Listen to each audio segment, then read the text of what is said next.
नमस्कार बच्चों, आपका स्वागत है आपके अपनी यूट्यूब क्लासेस खन्ना क्लासेस में। और आज ये हमारा वीडियो क्लास नंबर 25 है, जिसमें आज हम अध्याय 4 विषय वही सामाजिक विज्ञान कक्षा 10 के लिए हम लेकर आ रहे हैं। उसमें टॉपिक संचार के साधन और उनका महत्व। तो चलिए शुरू करते हैं अपनी क्लास। चलिए बच्चों, आज हम पढ़ने वाले हैं संचार के साधन और उनका महत्व। संचार के साधन तो आप समझते ही, संचार का मतलब आप समझते होंगे कम्युनिकेशन। कम्युनिकेशन माने कि संचार माने एक मैसेज को दूसरी जगह एक मैसेज को एक जगह से दूसरी जगह पहुंचाना, उसको बोलते हैं हम संचार। संचार माने सूचनाओं का आदान प्रदान। ठीक है, चलिए पढ़ते हैं। संचार तंत्र के अंतर्गत सूचनाओं का आदान प्रदान या प्रसारण सम्मिलित है। मनुष्य एक सामाजिक प्राणी है, अतः उसे अपने व्यक्तिगत, पारिवारिक और सामाजिक जीवन में संचार की अत्यंत आवश्यकता पड़ती है। प्रारंभ में मनुष्य स्वयं सूचनाओं व संदेशों को एक स्थान से दूसरे स्थान तक ले जाता था।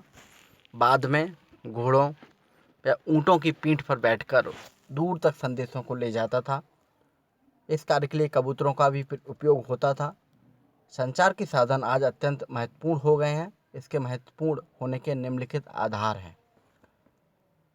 देखो बच्चों, संचार के साधन माने वो माध्यम जिनके माध्यम से हम एक सूचना को दूसरी जगह पर पहुंचा सकते हैं, एक व्यक्ति से दूसरे व्यक्ति को पहुंचा सकते हैं, एक दूसरे के बीच में सूचनाओं का आदान प्रदान कर सकते हैं। तो मनुष्य सामाजिक प्राणी है, यानी कि समाज में रहने वाला व्यक्ति है, तो सूचनाएं तो आवश्यक होंगी ही, हमारे लिए भी दूसरों के लिए भी। तो पहले सूचनाओं का आदान प्रदान होता था। पहले साधन नहीं थे, कोई तकनीकी टेक्नोलॉजी नहीं थी, तो पैदल ही जाते थे। बाद में फिर घोड़े ऊँटों से जाने लगे। फिर देखा होगा आपने पुराने कोई टीवी में धारावाहिक, मूवी में, सीरियल्स में कि कबूतरों का उपयोग किया जाने लगा। और आज तो बहुत टेक्नोलॉजी आ गई है, बहुत ही प्रौद्योगिकी का विकास हो चुका है। तो आज तो हमारे पास संचार के साधन के रूप में मोबाइल फ़ोन हैं, टीवी, टेलीविज़न, डाकघर, स्पीड पोस्ट, बहुत सारे साधन हैं। हम सबके बारे में डिटेल से पढ़ने वाले हैं, सर आप पढ़ते रहिए। तो निम्नलिखित आधार हैं। पहला है कि देश के विकास कार्यक्रमों और नीतियों के बारे में जनता में जागरूकता विकसित करना और एवं राष्ट्र निर्माण के लिए। दूसरा है कि देश के आर्थिक विकास, सामाजिक संबंधों की प्रगति एवं सांस्कृतिक एकता में वृद्धि के लिए प्रोत्साहन देना।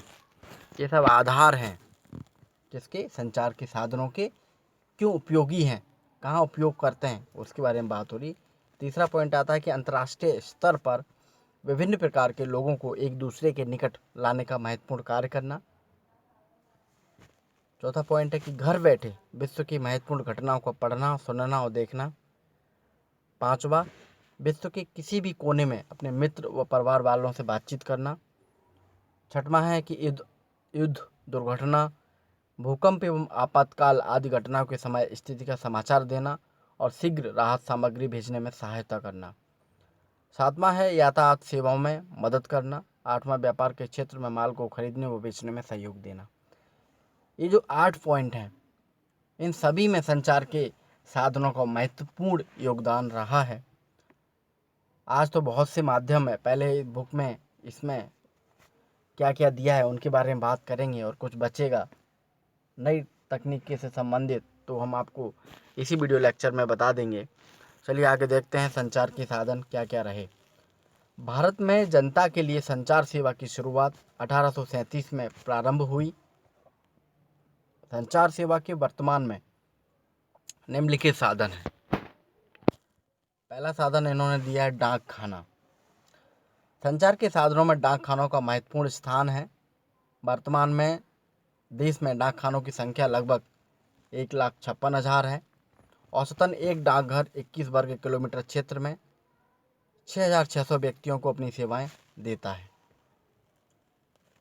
बड़े शहरों को विशेष सुविधा देने के उद्देश्य से डाक वितरण व्यवस्था को निम्न प्रकार से बांटा गया है। देखिए, ये सब डाकघर के ही किस तरह से, कितने प्रकार से डाकघर हमारी सेवा करता है संचार के साधन के रूप में, वो सारे के सारे चैनलों पर बात की गई है। देखते हैं। पहला, राजधानी चैनल। भारत के सभी राज्यों की राजधानियों को इसी से जोड़ा गया है। इसके लिए पीले रंग की पत्र पेटी कुछ निश्चित स्थानों पर राजधानी में लगाई जाती है। इसमें डाले गए पत्र कम समय में एक राजधानी से दूसरी राजधानी तक पहुंचते हैं, यानी कि राजधानी चैनल है। ये पीले रंग के डिब्बे हैं, इनमें अगर लेटर डालेंगे तो ये केवल राजधानी से राजधानी ही पत्रों का आदान प्रदान करते हैं। दूसरा है मेट्रो चैनल। हल्के नीले रंग की पत्र पेटियाँ 6 मेट्रो शहरों जैसे कोलकाता, चेन्नई, दिल्ली, मुंबई, बेंगलोर और हैदराबाद में लगाई जाती हैं। ये हैं हमारे मेट्रो चैनल। तीसरा, ग्रीन चैनल। स्थानीय पत्रों के प्रेषण हेतु हर बड़े शहर में हरे रंग की पत्र पेटियाँ लगाई गई हैं, इनको बोलते हैं ग्रीन चैनल। अगला है व्यापारिक चैनल। इसमें बड़े व्यापारिक घरानों और कंपनियां अपने पत्र सीधे डाकखाने की खिड़की पर जमा कर देते हैं और उन्हें गंतव्य स्थानों पर पहुंचाने का कार्य करते हैं। अगला है थोक डाक चैनल। रजिस्टर्ड 250, वित्त रजिस्टर्ड 2000 से अधिक पत्र भेजने वाली संस्था छांटकर निश्चित डाकखाने में जमा करता है। अगला है पीरियोडिकली चैनल। अखबारों व पत्र पत्रिकाओं को शीघ्र पहुंचाने के लिए यह चैनल है। अगला है स्पीड पोस्ट। इस सेवा का उद्देश्य प्राइवेट कोरियर जैसा है। एक्सप्रेस पार्सल सेवा एक स्थान से एकत्रित करके दूसरे स्थान तक पहुंचाते हैं। ई पोस्ट। जिन उपभोक्ताओं के पास कंप्यूटर या इंटरनेट उपलब्ध नहीं है उन्हें यह सेवा प्रारंभ की गई है। ई बिल पेमेंट। विभिन्न सेवाओं के भुगतान की सुविधा एक ही स्थान पर उपलब्ध होती है। देखो बच्चों, ये जो चैनल के नाम दिए हैं सबके नामों में ही उनका अर्थ छिपा हुआ है। ठीक है। राजधानी चैनल, राजधानी से राजधानी। मेट्रो चैनल, मेट्रो से मेट्रो। ठीक है ना। इसी तरह से देखिए, अगला है तार। तार भी बड़ा महत्व रखता था। अमेरिकी थॉमस एल्वा एडिसन ने टेलीग्राफ का आविष्कार किया। इसमें संदेश शीघ्र भेजे जाने लगे। इसके लिए खम्भों पर टेलीग्राफ के तार स्थायी रूप से बांधा जाना जरूरी था। इन तारों द्वारा बिजली के माध्यम से संदेश एक स्थान से दूसरे स्थान पर कोडेंसी मशीन द्वारा भेजे जाते हैं और सभी देश तार भेजने के लिए मार्क्स कोड नामक सांकेतिक भाषा का प्रयोग किया जाता है। तार एक उनकी अलग लैंग्वेज होती है, अलग एक विशेष भाषा है। ठीक है। दूरसंचार। तीसरा साधन है दूरसंचार। टेलीफोन का आविष्कार संचार साधनों की महत्वपूर्ण घटना है, क्योंकि जो दूरसंचार साधन आया, टेलीफोन आया, उसने क्रांति ला दी थी संचार के साधनों में। इसके द्वारा इंसान की आवाज़ तारों के द्वारा तुरंत दूसरे व्यक्ति तक पहुंच जाती है। वर्तमान में दूरसंचार के क्षेत्र में सेवा प्रदान करने वाला 2 विभाग, दूरसंचार सेवा विभाग और दूरसंचार प्रचालन विभाग का निगमीकरण कर भारत संचार निगम लिमिटेड नाम का पब्लिक सेक्टर कंपनी बना दी गई और भारत टेलीफोन की संख्या के आधार पर विश्व का 10वां सबसे बड़ा दूरसंचार नेटवर्क वाला देश है। मार्च 2004 तक 5.5 लाख यानी 5,22,000 गाँव में ग्रामीण सार्वजनिक टेलीफोन BPT लगाए जा चुके हैं। एक नगर से दूसरे नगर में सीधे बात करने के लिए STD और एक देश से दूसरे देश में बात करने के लिए ISD की सुविधा उपलब्ध है। अब बात करते हैं अगले संचार के माध्यम की, इंटरनेट। इंटरनेट इंटरनेशनल नेटवर्क का संक्षिप्त नाम है, यानी इंटरनेट माने क्या होता है, इंटरनेशनल। इस सेवा से कोई भी व्यक्ति घर बैठे कंप्यूटर के माध्यम से देश विदेश की प्रत्येक घटना को देख सकता है, वह संपर्क कर सकता है। विश्व भर के लाखों कंप्यूटर सूचना केंद्रों से प्राप्त सूचना व आंकड़ों को अपनी भाषा में सरलता से प्राप्त किया जा सकता है। इस सुविधा के क्षेत्र में भारत का विश्व में 4th स्थान है, यानी कि कौन सा स्थान है, इंडिया का 4th। देश में कुल जनसंख्या का 4.5% लोगों तक इंटरनेट की पहुंच है, जो कि वर्तमान में बहुत ज़्यादा बढ़ चुकी है। अब बात करते हैं मोबाइल फ़ोन या सेलुलर फ़ोन। यह बेतार का तार जैसा फ़ोन है जिसमें मोबाइल फ़ोन या सेलुलर फ़ोन कहते हैं। इस फ़ोन को आप कहीं भी जेब में रखकर ले जा सकते हैं और वहीं से फ़ोन कर सकते हैं एवं बाहर से फ़ोन भी प्राप्त कर सकते हैं। 2006 तक देश में इस सेवा का उपयोग करने वालों की संख्या 3.1 करोड़ थी, जो आज तो करोड़ों में बढ़ चुकी है। आज तो ये समय है कि एक व्यक्ति के पास 4-4 मोबाइल फ़ोन रखने लगे हैं। अगला है फैक्स। फैक्स एक प्रकार से लिखित संदेश प्राप्त करने या भेजने का साधन है। इसके लिए एक मशीन की आवश्यकता होती है, जिसे फैक्स मशीन कहते हैं। इस मशीन को टेलीफोन नंबर से जोड़ देते हैं और संदेश लगा देते हैं। यह मशीन उस संदेश को कागज़ पर छाप देती है, साथ ही भेजने वाले का टेलीफोन नंबर, पता और समय भी लिख देती है। फैक्स का काम, फैक्स के द्वारा तो आजकल आदेश भी भेजे जाते हैं और उनको पूर्णतः मान्यता भी दी गई है, उनको माना भी जाता है। ईमेल की बात करें तो वर्तमान युग कंप्यूटर का ही है। संदेश बहान में भी कंप्यूटर एक महत्वपूर्ण साधन है। पहले कंप्यूटर को टेलीफोन से जोड़ा जाता था, फिर उस पर संदेश टाइप किया जाता है। यह संदेश उस कंप्यूटर पर पढ़ा जा सकता है जहां भेजा जा रहा है। तो हम बात करें रेडियो। रेडियो एक महत्वपूर्ण संचार माध्यम है। इसके द्वारा समाचार, घटनाएं, खेलकूद, कृषि सूचनाएं, वार्तालाप, मौसम, सुगम संगीत, शिक्षा, मनोरंजक कार्यक्रम प्रसारित किए जाते हैं। भारत में 2 निजी ट्रांसमीटरों के माध्यम से मुंबई कोलकाता रेडियो प्रसारण का श्री गणेश 1927 में हुआ था और 1930 में दोनों ट्रांसमीटर को एकीकृत कर भारतीय प्रसारण सेवा का गठन कर दिया गया। शासन ने इन्हें अपने हाथों में ले लिया और 1936 में इसका नाम बदलकर ऑल इंडिया रेडियो रख दिया गया। कब? 1936 में। सन 1857 में से इसे आकाशवाणी कहा जाने लगा और देश के आकाशवाणी के 208 केंद्र और 327 ट्रांसमीटर हैं। इनमें 148 मीडियम वेव, 55 शॉर्ट वेव और 156 एफएम ट्रांसमीटर हैं। देश के 83.78% क्षेत्र में 98.8% जनता रेडियो के कार्यक्रम सुन सकती है। अब निजी क्षेत्र में भी प्रसारण शुरू हो गया है। दूरदर्शन। भारत में टेलीविज़न सेवा का नियमित प्रसारण 1965 से प्रारंभ हुआ और सन 1976 में से आकाशवाणी से पृथक कर दूरदर्शन नामक अलग संगठन बनाया गया।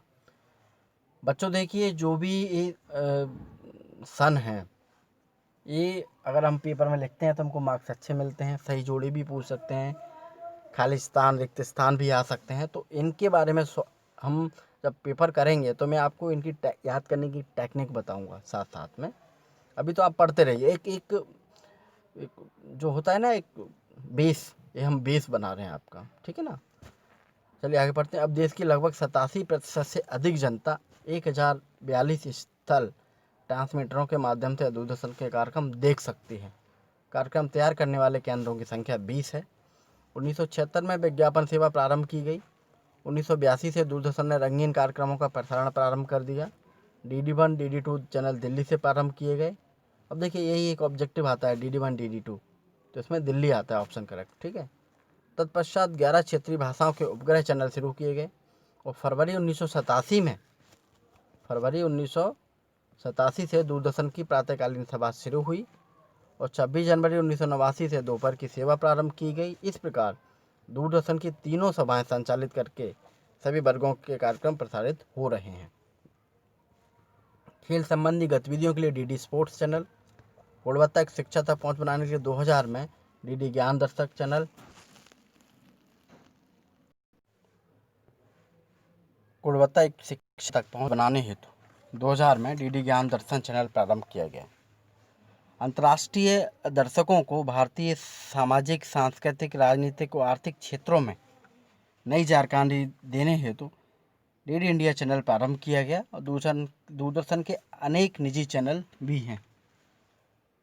बच्चों, दूरदर्शन क्या अब तो इतना क्रांति आ गई है कि घर घर में डिश टीवी लगा हुआ है। आप सैकड़ों चैनल देख रहे हैं। तो ये सब चीज़ें तो आपको देखिए, पढ़ने से हमको ये आइडिया आता है कि जो हम पढ़ रहे हैं या हम जो उपयोग कर रहे हैं वो चीज़ यही है। इससे हमको रिलेट करने में आसानी होती है। जैसे मोबाइल फ़ोन हम देख रहे हैं, रेडियो हम जानते हैं, टीवी हम जानते हैं, सब कुछ जानते हैं, लेकिन हमको पढ़ने से क्या रिलेट होने में आसानी रहती है। चलिए आगे देखते हैं। सिनेमा। सिनेमा जनसंचार का महत्वपूर्ण माध्यम है और देश के करोड़ों लोगों को मनोरंजन प्रदान करता है। आगे देखें हम मुद्रण माध्यम। समाचार पत्र, साप्ताहिक, मासिक पत्रिकाएं संचार के मुद्रित माध्यम हैं। इनका विस्तार सारे देश में हुआ है।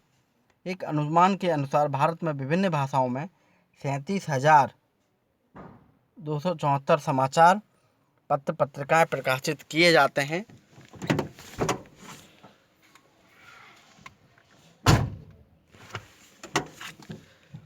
दैनिक समाचार पत्रों की संख्या लगभग 4,236 है। हिंदी भाषा के समाचार पत्रों की संख्या 1877 है। अब हम पढ़ते हैं उपग्रह संचार के साधन। अगला है उपग्रह संचार। वैज्ञानिकों ने